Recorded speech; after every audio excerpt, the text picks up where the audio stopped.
Des conditions météo extrêmes, une chance pour les meilleurs compétiteurs de Wingfoil. Cet engin est à mi-chemin entre un kitesurf et une planche à voile. Le cerf-volant, on le tient directement au bout de ses bras, par des poignées ici. Okay, donc on a quelque chose qui est un petit peu moins puissant que le kite, mais qui est à la fois moins dangereux, moins encombrant, donc beaucoup plus accessible. Et donc ça se pratique sur une planche. Donc les planches, elles peuvent varier en taille et en volume. Et donc sous cette planche, on a un foil, donc un hydrofoil. Ça fonctionne comme un avion. On a un mât et on a une aile avant et un stabilisateur à l'arrière. Ce foil augmente la vitesse et permet de soulever la planche au-dessus de l'eau. Des sensations appréciées par les amateurs de glisse. C'est clairement un sport en plein essor. C'est arrivé en France il y a 2 ans.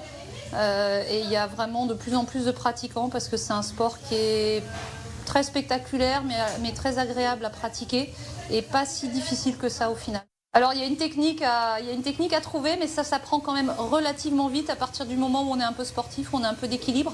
C'est en tout cas pour les surfeurs, les windsurfers, les kitesurfers, c'est quelque chose qui est très accessible.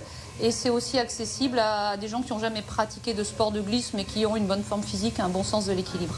Pour tester ce sport en plein développement, comptez environ 3 000 € pour un Wingfoil de moyenne gamme.